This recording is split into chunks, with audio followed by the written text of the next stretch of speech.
no me la pide. María de Jesús tiene levantada la mano. Adelante, mijita. Sí, yo es que la idea esta de Fojar es complicada, ¿verdad? Entonces, Lo más complicado de toda la cosmogonía, sí, correcto. por eso, porque yo tenía la idea de que Fohat nacía de Mahat, entonces ya estábamos hablando de la unión del segundo logos con la mente, ¿no? Con esa idea, pero por lo que he percibido en lo que nos has explicado hoy, Fohat está en la seidad, o sea, está antes de la manifestación del primer logos inclusive.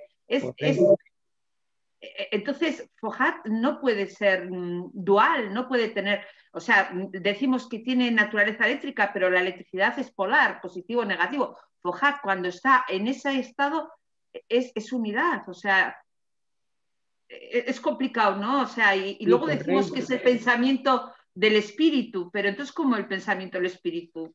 Eso, que es complicado, si nos puedes un poquito de luz. Gracias. Claro que todo esto es muy abstracto y es difícil.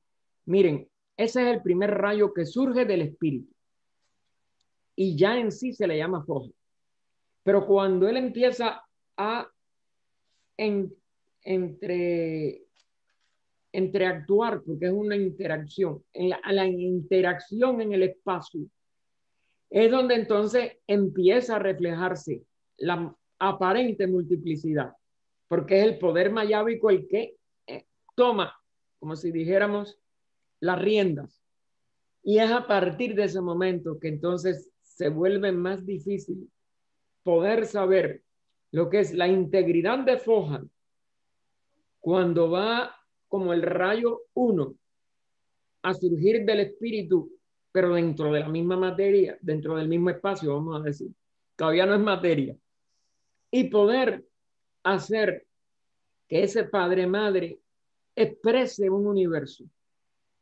Es uno de los misterios que solamente conociéndonos nosotros mismos yo creo que se podría completamente dilucidar. Esto es difícil, esto es muy difícil para la mente, porque en realidad no tiene realización posible, a mi entender, en la mente.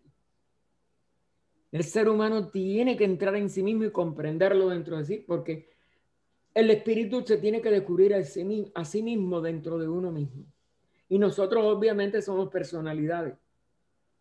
No podemos descubrirlo mientras nosotros no logremos, primero, como si dijéramos, sujetar la personalidad y después pasar el control de la personalidad a la tríada superior y entonces la verdadera vida, la verdadera voluntad en nosotros, porque vida es todo, es que no hay nada que no tenga vida. Cuando Atman puede de verdad hacer la síntesis de la tríada superior y, como si dijéramos, completar su expresión en el septenario inferior, pero ya como su obediente sirviente, porque nosotros ahora somos los esclavos de nuestra personalidad y le entregamos a los deseos la verdadera rienda, porque no es ni tan siquiera el intelecto. El intelecto en personas muy intelectuales parece que es lo que domina, pero en el fondo es el deseo de figurar como un gran hombre, el deseo de figurar como un importante ser humano separado. Y mientras eso está en nosotros, mientras nosotros no hagamos del deseo la voluntad superior, porque hay que transmutarlo. El problema es que el deseo es el reflejo del principio búdico y es superior a la mente. Y sin embargo, se hace un esclavo de la mente porque la mente nos lleva a los deseos. Y nosotros somos esclavos de nuestros deseos y de la mente, que establecen como un juego de ping-pong. El deseo se lo tira a la mente se lo tira al deseo. ¿Se dan cuenta? eso hay que transmutarlo. Y se transmuta nada más cuando Buddhi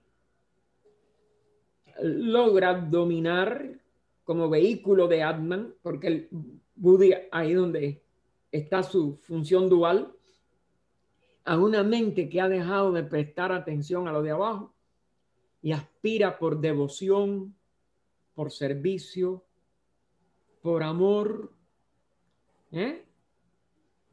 Eso es lo que va limpiando nuestras vestiduras, nuestra personalidad.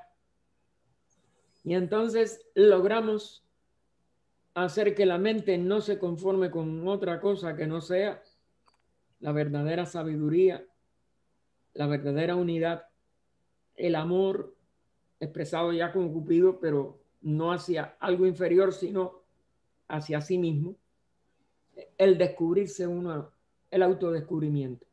Y entonces el ser humano deja de ser el juguete de la mente y de los deseos a la vez y se transforma, porque es una transformación interna, en el rector de su inteligencia y del sentido de unidad que en Buddhi él realiza, porque empieza no a descubrir la vida por los cuerpos, sino se pone en relación con la vida a través de su propia vida y por eso se da cuenta que son una. La unidad nada más que se establece en el nivel búdico. Y por ello, Atman, que es el verdadero ser, del que Buddhi es nada más que es un reflejo o un vehículo, vamos a decir. Buddhi es vehículo de Atman. Restauran la unidad del ser que está buscándose a sí mismo. Pero mientras se busca allá afuera, mientras se busca en un título, mientras se busca en una ambición, mientras se busca en un deseo, cualquiera que sea, no está entrando en poder descubrir quién es a la vez, porque eso se descubre como una integridad. Se descubre que el deseo no es válido, que es la voluntad átmica expresándose a través de Buddhi y por tanto iluminando a Manas, que es el único que sigue siendo un principio superior. Pero todo lo de abajo queda muerto. Es decir, abandonado. No quiero decir muerto. La palabra muerte no existe en la vida total. Pero entonces la tríada superior nada más que maneja los tres principios en su pureza. Pero Manas, sirviendo a los cuerpos y a los deseos de aquí abajo, se convierte en un esclavo. Y es la mente que nosotros tenemos que después limpiar. Porque fíjate, la mente es un principio divino y nosotros la ensuciamos con nuestras ambiciones, con nuestros deseos. Pero el deseo y todo eso pertenece así a ciertos niveles y estratos de los vehículos inferiores con forma. Pero la mente no, y la mente que tú emplees mal, tienes que pagar. Y la tienes que redimir.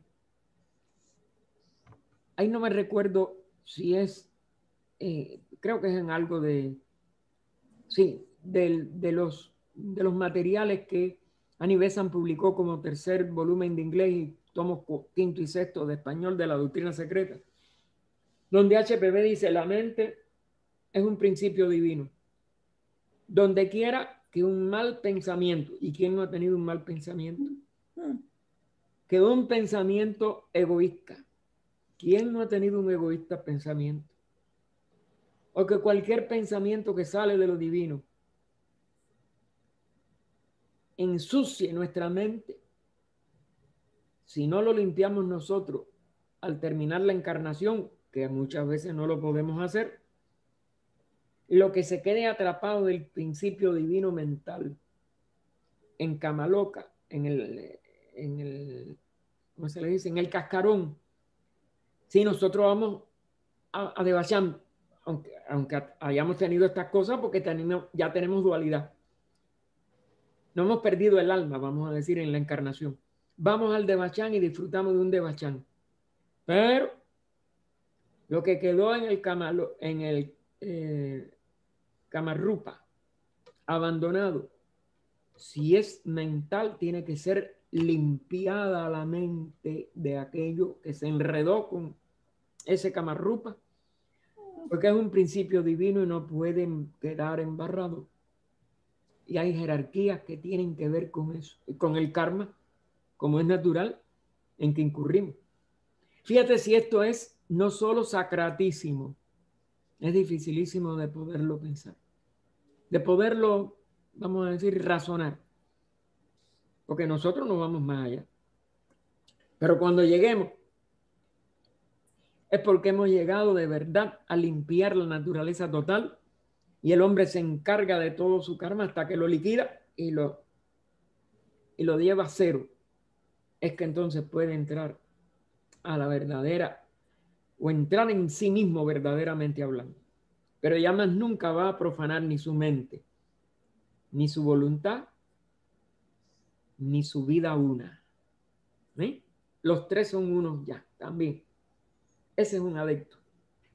Y ese es el verdadero sendero, no las cosas como... Nosotros en palabras hemos tratado de esconder nuestra inhabilidad para poder comprender todo lo sublime de esta teosofía. Y tenemos que cesar en ese inútil entretenimiento. Tenemos que dar cara a que la mente no la podemos usar jamás para nada negativo, a que ningún deseo puede ser útil y que la acción tiene que ser nada más que compasiva, de unidad y de amor. Si no, en ninguno de los tres aspectos vamos a poder entrar en la realidad del autoconocimiento y de nosotros mismos. Esto es lo difícil, no se le puede decir a todo el mundo porque entonces la gente se desesperaría, pero esta es la verdad. Gracias, muchas gracias. No me he desesperado, no, gracias. Entonces, ¿Algo más, hermano? entonces, Sí, yo hermano, sí. de acuerdo a lo que usted acaba de explicar, parece que solo cuando llegamos a ser un verdadero adepto es cuando venimos a entender todo esto. Por supuesto. Que con la mente pues no se puede y en verdad uno se enreda todo. El FOAD entonces está como en esencia antes de entrar en función. Claro, claro. Ok, gracias, hermano. Esa es la primera expresión de la realidad absoluta que surge como un rayo de luz en lo para nosotros oscuridad total, que es la luz total de la seidad, pero como no la podemos, nadie la puede comprender. Recuerden que está en el Evangelio de San Juan, busquen el Evangelio de San Juan y lo van a tener ahí. El principio del verbo. Es el verbo y es la luz, y la luz vivió en la oscuridad y la oscuridad no la comprendieron, porque la seidad no puede comprender ni ella misma mientras no está reflejada en un ser a través de todo. Ok, hermano, gracias. Sí. Esto es muy, parece un abracadabra de palabras, exacto, pero es donde hay que meter. Sí, sí, Si no comprendemos algo de la seidad, no vamos a comprender nada de lo demás. exactamente. Bueno, muchas gracias, hermano. Bueno, gracias a ustedes y gracias por la paciencia a los hermanos de España. Como María Jesús. Hay una pregunta más, Rafael. Dime, la otra pregunta, diga. Dice, ¿cómo dejar de ser esclavos de la mente y los deseos en este mundo ilusorio? ¿Algún consejo para poner esto en práctica en el día a día? Mira, vamos a ser prácticos también. No hay palabras con qué comunicarlo. Aunque quien mejor lo trató de expresar fue Krishnamurti. Les invito a que busquen.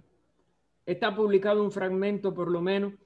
No sé si ha aparecido. Estamos tratando de buscar la grabación completa, es decir, la transcripción de la grabación completa que Rada llevó a los teósofos cubanos en 1987 en su primera visita y que él mandó a grabar y que se puede titular La presencia, donde él habló de la presencia. Eso nada más que fue lo que le facilitó a él poder llegar a lo que él llegó y lo que él hizo en 70 años. Y aún su cuerpo que había sido preparado, ustedes saben cuánto sufrió. Los que hayan leído las noches, el proceso de él, que no pudieron interpretar nadie a su alrededor, ninguno de los ocultistas que le rodeaban, se dan cuenta de la magnitud de aquello. Búsquenlo y verán que no hay consejos prácticos. Es poder limpiarnos y poder limpiarnos porque estamos muy sucios. Y no es posible que lo sucio pueda llegar a esa presencia.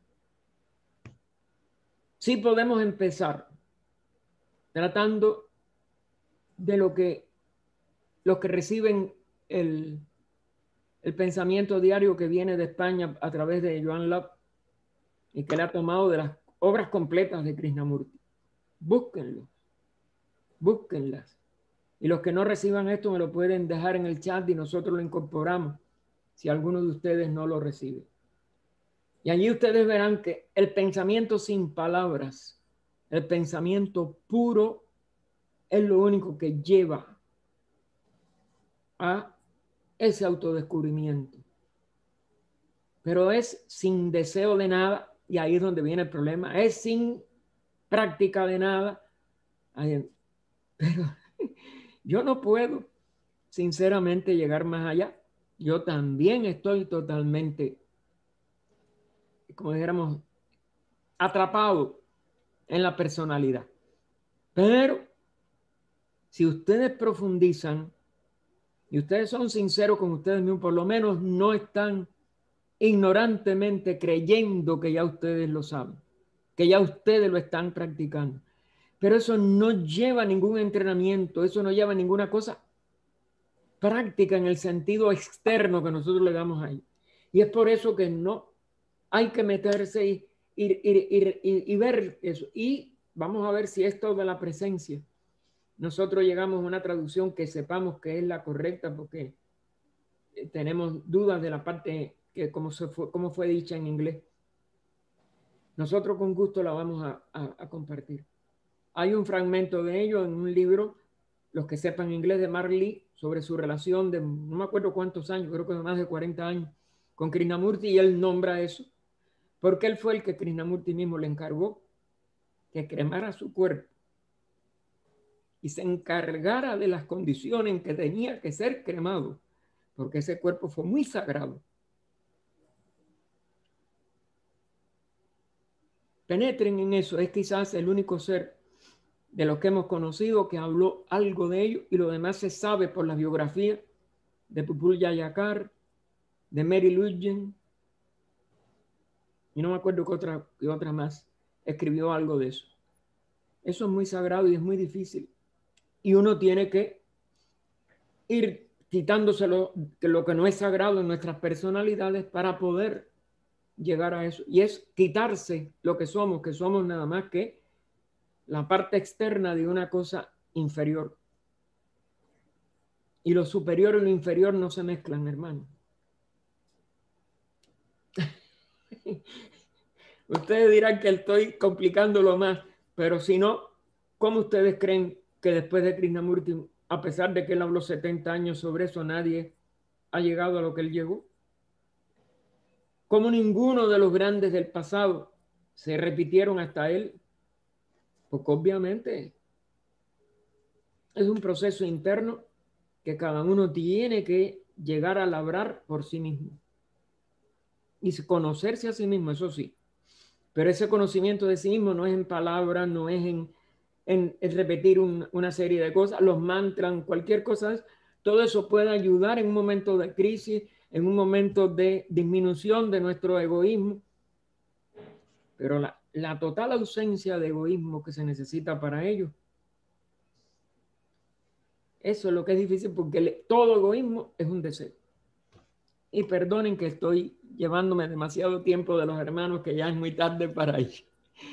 Busquen, busquen y busquen, pero busquen ustedes y véanse adentro. Ese es el problema. Tenemos que entrar en nosotros. Y eso es muy difícil. Si no, ya lo hubiera logrado toda la humanidad. Hasta el domingo a todos los que podamos tener de nuevo, si no si no les aburre demasiado Ay, esta, no. No, al revés.